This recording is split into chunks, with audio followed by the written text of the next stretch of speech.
SIR কি কোথাও ভয় মতুয়া করে, প্রশ্নটা উঠছে। মতুয়াদের অভয় বার্তা দিয়েছেন মুখ্যমন্ত্রী মমতা বন্দ্যোপাধ্যায়। এসআইআর এর প্রতিবাদে কলকাতায় মিছিল, আর মিছিলের শেষেই মতুয়াদের বার্তা দিয়েছেন মমতা অভিষেক একযোগে। পরপর বক্তব্যগুলো শোনাবো।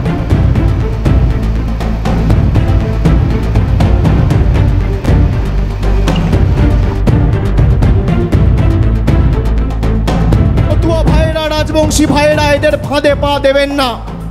এদের ক্যাম্পে যদি আপনারা যান, আসামে 12 লক্ষ হিন্দু বাঙালির যা অবস্থা হয়েছে, আপনাদেরও একই পরিণতি ভারতীয় জনতা পার্টি করবে। আর আমি বুক ঠুকে বলে যাচ্ছি, যতদিন তৃণমূল কংগ্রেসের একটা সৈনিক এই বাংলার মাটিতে থাকবে, একটা মতুয়া ভাই বা একটা রাজবংশী ভাইকে বাংলাদেশি বলে আখ্যায়িত করে বাংলাদেশে ডিপোর্ট করতে আমরা দেবো না। তার আগে আমাদের মৃতদেহের উপর দিয়ে ভারতীয় জনতা পার্টি এবং কেন্দ্র সরকারকে পেরোতে হবে।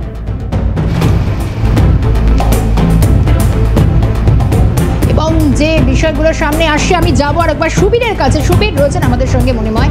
সুবীর, একটা বিষয়, মমতা বন্দ্যোপাধ্যায়, অভিষেক বন্দ্যোপাধ্যায়রা যখন তারা বলছেন যে মতুয়াদের আশ্বস্ত করছেন, আমি সুবীরের কাছে আর একবার যাই। সুবীর, কোথাও আমি যাব, পরবর্তীতে আবারও ফেরার চেষ্টা করব, কিন্তু একদম যোগাযোগ বিচ্ছিন্ন হয়েছে, যাবো আমার কাছে মনে হয়।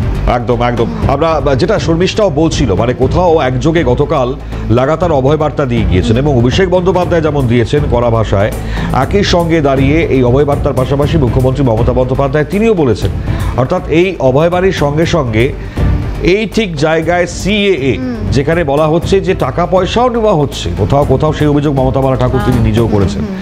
তো এই জায়গা থেকে দাঁড়িয়ে খুব তাৎপর্য রাখবে, কারণ আজ সংঘাতিপতি তিনি যখন উপস্থিত হবেন ঠিক কি বার্তা দিচ্ছেন। তার আগে ইনফ্যাক্ট আমরা বার্তা পাচ্ছি যারা মতুয়া মহাসংঘের যারা অন্যান্যরা রয়েছেন সেখান থেকে এক একে প্রতিক্রিয়া।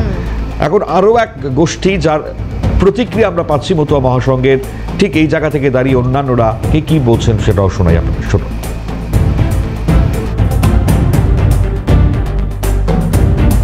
আমাদের পুরো ভরসা, দিদির প্রতি আমাদের পুরো ভরসা।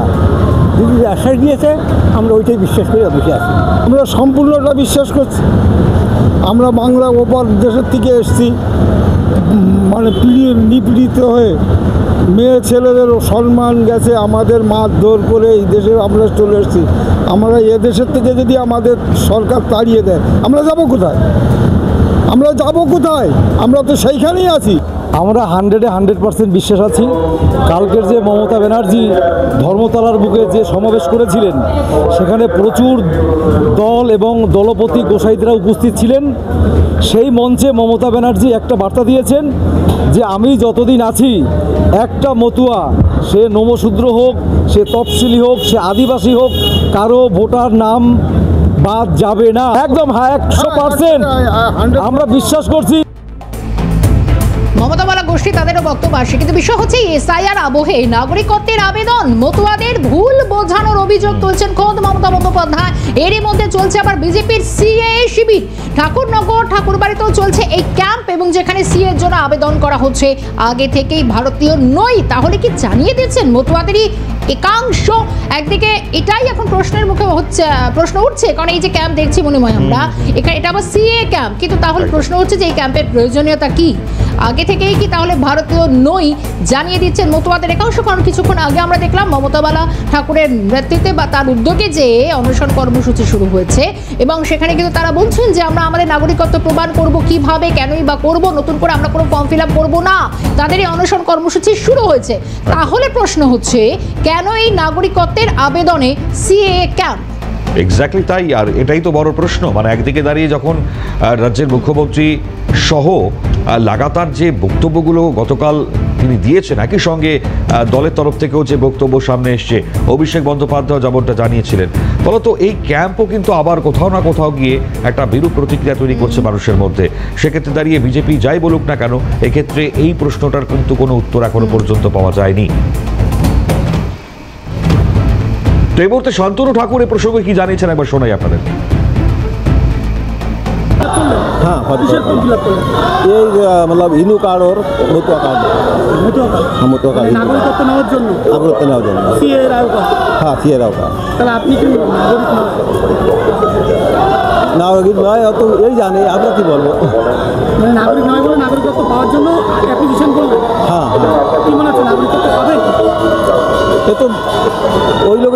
আমাকে তো জানা নেই। জানা নেই, কিন্তু ফর্ম ফিল আপ করলেন। ফর্ম করলাম। ফর্ম ফিল আপ করলেন, আগে কি নাগরিকত্ব পাননি? নাগরিকত্ব আছে তো। তারপরে আবার নাগরিকত্ব আমরা হিন্দু কার্ড করছি আর মতুয়া কার্ড। মতুয়া কার্ড, এই মতুয়া কার্ডের মধ্যে দিয়েই তো নাগরিকত্ব দেওয়া হবে বলছে। দেখি কি হয়, এখন কিছু বলা যায় না। এমনি ভোটার লিস্টে নাম আছে? হ্যাঁ। মাফ করবেন, শান্তনু ঠাকুর নয়, শান্তনু ঠাকুরের গোষ্ঠীর যারা রয়েছেন তাদের প্রতিক্রিয়া এই মুহূর্তে আপনাদের সামনে তুলে ধরলাম। যে ইনফরমেশন আমাদের কাছে আসলো, একটা বিরতি নিয়ে আমরা দ্রুত ফিরবো, কারণ আমরা এই প্রসঙ্গে কথাও বলছি এই মুহূর্তে, সেখানেও পৌঁছবো, আরও একবার কে কি বলছেন জানবো। সঙ্গে থাকুন ততক্ষণ। পেলাম খবরে আবারও মতুয়া মহাসংঘের এবার তৃতীয় একটি কমিটি, যেটা শুরুতেই বলছিলাম যে অল ইন্ডিয়া মতুয়া মহাসংঘের তৃতীয় সংঘাধিপতি করে দেওয়া হলো সুব্রত ঠাকুরকে। আর একটি সংগঠনের সংঘাধিপতি যেখানে রয়েছেন কেন্দ্রীয় প্রতিমন্ত্রী শান্তনু ঠাকুর, আর একটি সংগঠনের সেখানেও সংঘাধিপতির দায়িত্ব সামলাচ্ছেন রাজ্যসভার সাংসদ মমতা বালা ঠাকুর। হলো আরও একটি নতুন সংগঠন, মানে তৃতীয় সংগঠন। সংঘাধিপতি হলেন সুব্রত ঠাকুর। আর ঠাকুরনগর ঠাকুরবাড়িতে অনুগামীদের সমাবেশ, আর এই সমাবেশ থেকে যে আলাদা কমিটি ঘোষণা, একেবারে গাইঘাটার বিধায়ক, বিজেপি বিধায়ক সুব্রত ঠাকুর। কিন্তু এই সুব্রত ঠাকুর, যিনি এতদিন শান্তনু ঠাকুরের সংগঠনেই ছিলেন, সুব্রত ঠাকুর মণিময়। একদমই তাই। আর এখন যখন তিনটে সংগঠন হলো, খুব স্বাভাবিকভাবে বিভাজনের যে একটা ছবি, সেটা কিন্তু স্পষ্ট হবে আগামী সময়। প্রত্যেকের জায়গা থেকে দাঁড়িয়ে রাজনৈতিক একটা পরিসর রয়েছে, ফলত এই পরিসর থেকে তিনটি জায়গায় মতুয়াদের যে বা তিনটি বিভাজন, সেটাকে আরও একবার পৌঁছানোর চেষ্টা করি। সুবীর, এবার তো তিনটি সংগঠন সেখানে খুব স্বাভাবিকভাবে তৈরি হয়ে গেল, ফলত কোথাও না কোথাও মতুয়ারা বিভাজিত হয়ে যাচ্ছে। কি হবে 26-এর আগে এসআইআর নিয়ে এমনিতেই যা চলছে, আজকেরও যা ছবি আমরা দেখতে পাচ্ছি, কি বলবেন আর তারা প্রত্যেকে?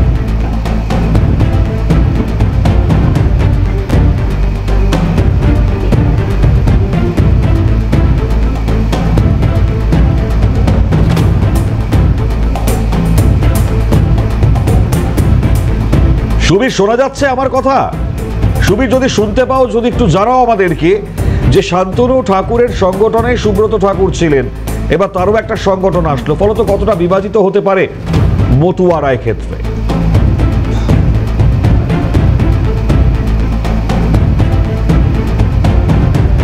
পরিবার ঠিকই প্রশ্ন রেখেছে একদম। ঠাকুর বাড়িতে কিন্তু এখন তিনটে সংগঠন। একদিকে যখন মতুয়ারের নিয়ে এই এসআইআর নিয়ে যখন এই এসআইআর তোলপাড় হচ্ছে, তখন ঠিক এই ঠাকুর বাড়িরই সুব্রত ঠাকুর কিন্তু আরো একটি সংগঠনের ঘোষণা করেছে, যেখানে একদিকে যখন শান্তনু ঠাকুরের একটি সংগঠন রয়েছে মতুয়াদেরকে নিয়ে, অন্যদিকে মমতা বালা ঠাকুরের সংগঠন, তার পাশেই কিন্তু একদম সুব্রত ঠাকুরের সংগঠন ঘোষণা করেছে। আর এতেই কিন্তু যেন মতুয়াদের মধ্যে একটা বিভাজনের রাজনীতি তৈরি হয়েছে বা বিভাজন তৈরি হয়েছে। তার মধ্যেই দেখো মমতা বালা ঠাকুরের ঘোষণা যে আমরণ অনশন, যে একদম মতুয়াদের সাথে, সেই সাথে কিন্তু অনশন মঞ্চ শুরু হচ্ছে, এবং অনশন মঞ্চে যারা রয়েছে আমি একটু কথা বলে চেষ্টা করবো।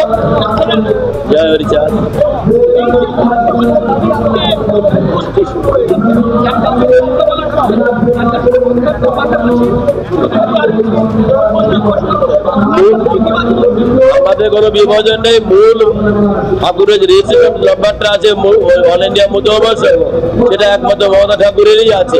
বড়বাবু ছিল, এখন মমতা ঠাকুরের আছে। ওদেরটা ওই একই নাম দিয়ে চালাচ্ছে, ভাই ভাই গন্ডগোলের জন্য ওরা আলাদা হচ্ছে, এটা ওদের ব্যাপার। কিন্তু আমাদের কোনো বিভাজন হয় নাই। আমরা আমাদের মতো একসঙ্গে আমরা আছি, মমতা ঠাকুরের সঙ্গে আমরা সবাই আছি। আমাদের কোনো মতুয়া কোনো পক্ষেই যাবে না।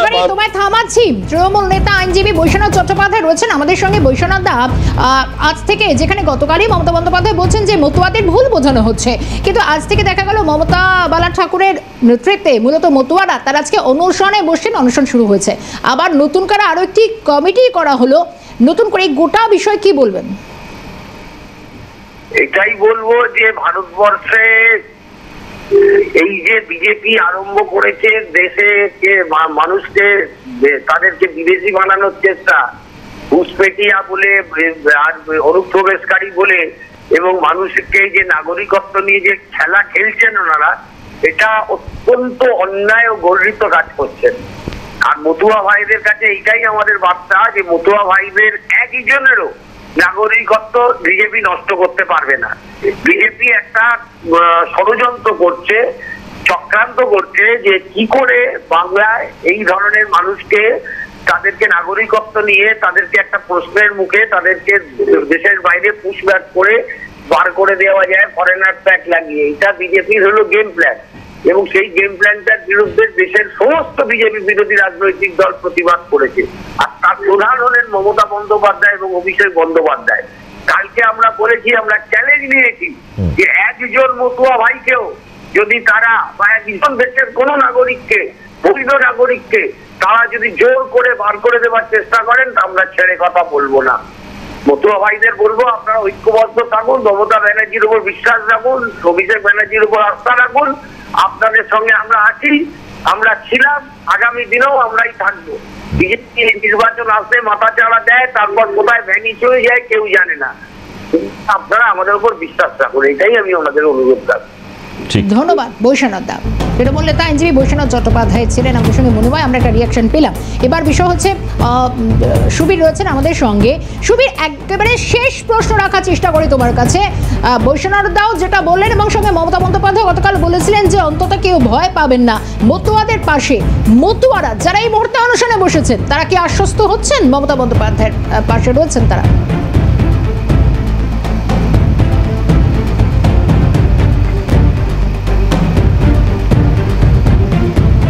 দেখো, এটা আমরা একটু জানার চেষ্টা করবো, যারা মতুয়ারা এখানে আন্দোলনে বসেছেন তাদের মুখ থেকে শোনার চেষ্টা করবো। জানার চেষ্টা করবো যে মমতা বন্দ্যোপাধ্যায় যেটা আশ্বাস দিয়েছে যে মতুয়াদের পাশে তিনি আছেন এবং মতুয়াদের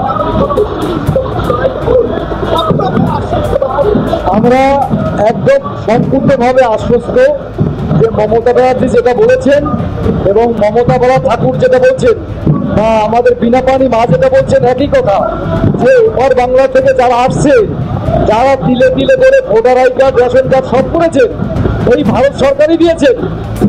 তাহলে আজকের কেন তাদের ভোটার অধিকার থেকে নাম বাদ যাবে? কেন সিএ এর মাধ্যমে বাদ যাবে? আমরা সিএ চাই না, আমাদের ভোট যেভাবে আছে এইভাবেই যেন থাকে। যারা ভাওতাবাজি বলছে, তারা মন্ত্রিত্ব পেয়ে গেছে, তারা এমপি হয়েছে, মনে করবেন এই মতুয়ার ভোটেই হয়েছে।